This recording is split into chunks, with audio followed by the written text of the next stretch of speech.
What would happen if you removed Satan from the entire Bible?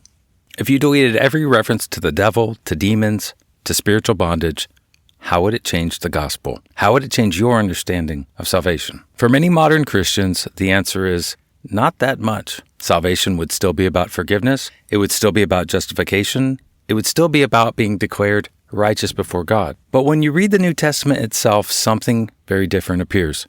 Take the Gospel of Mark, the shortest of the 4 Gospels. Even there, we see at least 4 detailed exorcisms. The demon in the synagogue, the Gerasene demoniac called Legion, the Syrophoenician woman's daughter, and the boy with the unclean spirit. And beyond those specific cases, Mark repeatedly tells us that Jesus was casting out many demons throughout Galilee. If you remove demons from the Gospels, you would remove a huge portion of Christ's ministry, which raises an important question. If the gospel was mainly about God declaring sinners righteous, why would exorcism occupy such a central place in Christ's ministry? The answer is that the gospel is not simply about solving a legal problem. It is about liberation. Humanity has been enslaved by death, by corruption, and by the powers of darkness, and Christ comes as the liberator of humanity. To understand salvation, we have to ask another question. The Bible constantly speaks about union with Christ, union with the Spirit, union with the body of Christ. But Scripture also speaks about other kinds of union. Humanity is born into a kind of union with Adam. Because of that union, we inherit corruption and mortality. The fact that someday soon, relatively speaking, you and I will die. We inherit that. And that fact alone is as serious, while not nearly as problematic, as original sin and guilt or total depravity. All the explanatory power for why we sin and why the world is messed up comes from death and the demonic and our union with both. And remember, when we use the word corruption, I just said a second ago that we inherit corruption and mortality. Those 2 words are actually synonyms. Corruption is like rust, rot, decay. Think rusted car, rotten apple, moldy bread, soured milk. It's not yet being used metaphorically for moral character. Today, it would be weird to say, the milk is corrupt. We say it's bad. But then, bad could also be used as a moral judgment. Bad and corrupt are synonyms in that way. So, if you think of words that we commonly associate with an immoral person, they usually started from words that were describing decay or death in the natural world. Depraved used to mean bent out of its proper form, like when wood warps. And then you can think warped. A warped personality, a warped mind. Rotten is more obvious, of course. Corruption originally referred to decaying flesh. Spoiled could refer to milk, to a child, or to a disappointing vacation. My point is, even in language, usually words that later refer to morality originate with death and decay. Then those words are used adjectively to refer to our character. Think how Scripture says, the soul that sins shall die. What does that mean? It will become corrupt. It shall rot. It will decay. So when you think of corruption as in decay, then apply that to moral character, that's valid. But notice the order. What came first? Because I've been saying that is the order of how we become sinful. Dying doesn't make you sinful, but it's there first. And the fact that we inherit death doesn't automatically make us morally corrupt until we act in fear in such a way that to survive, or at least to make us think that this will help us survive, we ignore God's commandments and essentially accuse Him of not having our best interests. Because when we try to survive without God, we're accusing that we're going to need to protect ourselves because God may not actually come through and protect us. And for those of you who know Scripture well, I hope you automatically think of Jesus reassuring the disciples with, don't fear people. This is a paraphrase. Don't fear people when all they can do is kill you. Fear God who can do more than just kill you. And then he goes on, aren't 2 sparrows sold for a penny? Yet not one of them falls to the ground apart from your Father. If you didn't know, sparrows were the cheapest food in the market in the ancient world. They're virtually worthless. And yet not one of them falls to the ground apart from your Father. Even the numbers of hair on your head, every follicle will make it to the resurrection unharmed if you remain faithful. So do not fear. You are of more value than many sparrows.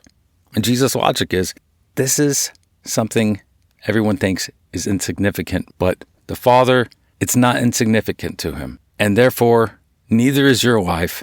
Your life is very significant to God. So the antidote to fear, which would lead to self-preservation apart from God's design, is fearing God because he loves you and will take care of you. We'll be just fine even if we lose our lives. After all, what does it profit if we gain temporary survival in this life by sinning repeatedly and later lose our souls? So the union we have with death and our susceptibility to the suggestions and recommendations of the devil, of the demonic, must be undone. In a later episode, I'm going to go into the distinction between unclean and sinful, but just for now I'll say that in the Old Testament, you were regularly getting yourself unclean without sinning, and you were regularly sinning without necessarily becoming ritually defiled. And then there's another word, defiled. You defile yourself originally, literally, with dirt, with mud, with filth. And then later that word is used for character. There's a natural pattern here evident in our use of language, where eventually, today, you no longer see words like defilement as originally being about becoming unclean, literally unclean, and eventually what was a metaphor loses its meaning altogether. But the order that is paralleled is death and corruption. So you start with literal death and decay, and later that leads to moral death and decay. And that's how it played out in our language. I think this tells us something. It starts with death and the demonic. So when this is our problem, original sin and guilt in the Catholic and Reformed tradition into evangelicalism, it's not just illogical, it's unbiblical, and it's unnecessary. Our issue is union with death and the demonic. That's bad enough. That is a big problem. So Scripture speaks about people being enslaved to spiritual powers. I'll speed this up a little now. The point is, union is not always a good thing. Union can also mean bondage. A person may be united to destructive passions, inclinations driven by the desire to survive, again, physically, emotionally, mentally, or even to nefarious spiritual forces. So the problem of salvation is not simply guilt. It is misdirected union. Sin is failure to rightly unite with God. I said in the Born Afraid episode that sin is self-preservation without trust. This is another way of saying the same thing. When I don't trust, when I don't place faith, I cut at the union I have with God. If I keep cutting at it, I sever the union. If I repent, God is faithful and just to forgive me my sins. That means salvation is union with God. Salvation is union with God, with Christ, with the Holy Spirit.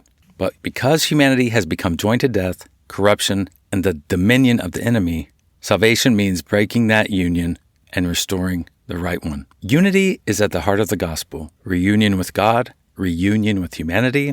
The Eucharist, communion, is union with Christ and with each other, those who also partake of Christ, and confess in unity, in unison, the faith once delivered. But this is why the early church took exorcism before baptism very seriously. The catechumen, the one preparing for holy baptism, turns literally to the west and renounces Satan, renounces his works, his participation in those works, in those recommendations, those suggestions, and his uniting to that energy, renounces his service, and turns literally to the east, to Christ. These renunciations represent and make real the breaking of an old allegiance, the breaking of a false union. The person turns away from the dominion of darkness and towards Christ. As St. Paul writes, he has delivered us from the dominion of darkness and transferred us into the kingdom of his beloved Son. Colossians 1:13. This is literal, not metaphorical, not spiritual in the sense of having only to do with your soul and not your body. You are a unit, a union of soul and body.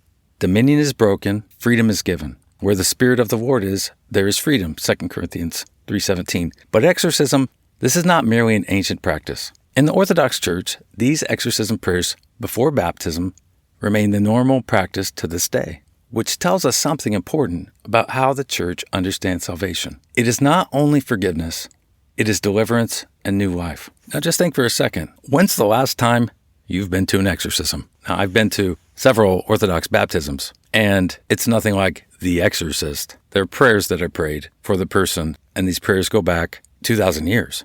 But when's the last time you've been to an exorcism? I know it sounds funny, but the thing is, why did Satan go missing from so many churches? I believe the reason is because when you start with things like total depravity, original sin and guilt, it becomes confusing how Satan actually helps explain anything. If anything, he makes the existence of him in the pages of Scripture confusing. I've already got a problem bad enough. I'm damned from birth. I need God to save me. He may not. He may choose not to. Or he may let me go my own way, and I never had a shot, ever. That's bad enough, especially when you've got an eternal torture chamber hell idea that's coming next. That's bad enough. What's going to happen with Satan when these ideas are already there? He's going to disappear. If he doesn't disappear theologically, if you're a Bible-believing Christian, that's not going to happen because he's all over Scripture. But practically, he's going to go away. So after the exorcism, then through baptism, something extraordinary happens. The person dies with Christ and rises with Christ. The old union with Adam, marked by corruption and death, begins to be replaced with a new union with Christ himself. St. Paul describes this as being buried with Christ and raised with him. An old life ends and a new life begins. A new humanity begins. And immediately after baptism comes chrismation. Through the anointing with Holy Chrism, the newly baptized receives the gift of the Holy Spirit. Now the union deepens. The person is not only united to Christ, the person becomes a temple of the Holy Spirit. The Spirit begins to dwell within. The Spirit strengthens the human person. The Spirit heals the will. The Spirit restores freedom. Now something becomes possible that was previously impossible. The human person can begin to cooperate with the energies of God. This is synergy. This is the solution to the bondage of the will. Exorcism and chrismation form the basis for real, functional freedom to take the energy that has been gifted to us as creatures and combine it with God's infinite energy. And it starts now, but it never ends. Synergy simply means working together. God acts, man responds. Christ himself illustrates this in the parable of the talents. The master gives the gifts, but the servants must work with what they have received. The gift originates from God, but the servant must cooperate with that gift so that it grows. The servants have in themselves, from their birth, naturally, potentialities given by God. Through the healing of the person from death, from fear of death, by disentangling with the energy of Satan, those potentialities are awakened. And the gift given to us grows when in union with God's energy, and it never stops growing. Sin enslaves, grace restores freedom. When the will is healed by the Spirit, the human person becomes capable of working together with God. This is why forgiveness is not the end of the Christian life. It is the beginning. Through faith in Christ, through faith in his resurrection, his victory over death, the human heart is awakened with hope. The will begins to be healed. The person begins to grow. The potential placed within humanity from the beginning begins to be realized through cooperation with the energies of God. Sometimes people point to the thief on the cross as the model of salvation. And it is true that Christ saved him, but the thief represents the bare minimum. He turned to Christ at the very end of his life. But the normal Christian life is not the bare minimum. It is the maximal transformation of the human person. The thief shows that salvation is possible in a moment. The saints show what salvation becomes over a lifetime. The fathers summarized the goal of salvation very simply. As St. Athanasius said, God became man so that man might become God, not by nature, but by union, by participation in the life of God. Often they described this transformation with the image of iron placed in fire. The iron remains iron. You remain you, but it becomes filled with the energy of the fire, radiant, glowing, transformed. This is the image of theosis, humanity united with the life of God. So when Orthodoxy speaks about salvation, it is not primarily about being declared righteous. It is about being healed, liberated, and transformed. The false unions are broken. The true union is restored. And through that union with Christ and the Holy Spirit, human beings become participants in the divine life, partakers of the divine nature. Listen to St. Peter from the NET Bible. His divine power has bestowed on us everything necessary for life and godliness through the rich knowledge of the one who called us by his own glory and excellence. Through these things he has bestowed on us his precious and most magnificent promises, so that by means of what was promised, you may become partakers of the divine nature after escaping the worldly corruption that is produced by evil desire. We participate in God's nature, which transforms us, saves us. Salvation is union with God, assuming we have already disconnected from death, from Satan, in other words, the corruption of this world, by reuniting with God in Christ by the Holy Spirit. There's a footnote in the NET Bible on partakers of the divine nature. I'm going to read it. The NET Bible is a translation done by evangelicals, some from Dallas Theological Seminary. Quote, He does not mean apotheosis, man becoming a god in the pagan sense, but rather that believers have an organic connection with God. Because of such a connection, God can truly be called our Father.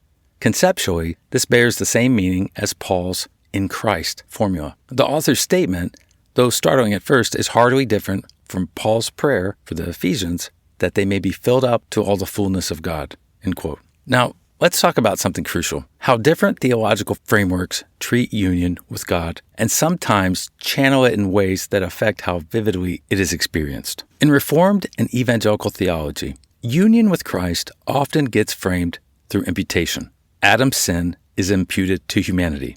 Christ's righteousness is imputed to believers, and we are declared righteous. Legally, this is perfect and powerful. But notice what happens to union itself. The living, participatory reality of Christ in the believer becomes something mostly conceptual. Your nature is still mortal, still bound to corruption, still susceptible to fear and bondage. Union is present in principle, but it is experienced through a status or a declaration rather than a dynamic, energy-filled participation. The transformative, freedom-giving aspects of union are there in theory, but filtered through the framework of accounting for sin and righteousness. Catholic theology frames union differently, emphasizing infused grace through the sacraments. Baptism, penance, and the Eucharist communicate God's life and sanctifying grace. These are real and vital channels of union, fully honored and efficacious.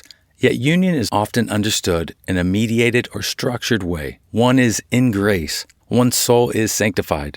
One's nature is oriented toward God. The participatory, energetic experience, the human person actively cooperating with God's life, is present but sometimes framed more in terms of moral and sacramental status. In both frameworks, union is real, life-giving, and essential, but it is often absorbed into something else: legal imputation, infused grace, moral status, or sacramental participation. The dynamic, energetic aspect of union, the kind that awakens the soul, transforms the will, and releases freedom, is present in principle, but not always experienced as tangible, ongoing participation in God's energies. This is why Orthodox theology emphasizes the experiential, participatory reality of union. Exorcism before baptism is not only symbolic, it helps the catechumen actively break the old union with death and the powers of darkness and turn toward Christ with their whole being. Baptism ends the old union with Adam and begins a new union with Christ. Chrismation deepens that union, filling the person with the Holy Spirit, restoring freedom to the will, and energizing the soul. Here's where synergy becomes clear. God's energies flow into the person, and the person responds freely, cooperating with God's life in a tangible, transformative way. In contrast, other traditions, Reformed, Evangelical, and Catholic, still honor union and the grace of God. Rituals and sacramental life are meaningful and powerful, but Orthodox practice highlights participation and energetic engagement in a way that draws union out of conceptual or mediated forms into living experience. Exorcism, baptism, and chrismation are not just rituals. They are ways for the human person to awaken to God's life, breaking false bonds and embracing freedom. Salvation is therefore not only a declaration or state, it is active, ongoing participation in God's life, beginning now and continuing forever. In chrismation, you receive a cross, not to wear, but to bear. And salvation is not a status, but a living union with God to carry, live, and be transformed by every day. Next time on Trouble in Paradise, we'll explore the images in Scripture that reveal this organic, participatory model of union, and how they can challenge the way salvation is often framed in Catholic, Reformed, and Evangelical thought. If you're enjoying this podcast, please share it with a friend and leave a review wherever you listen.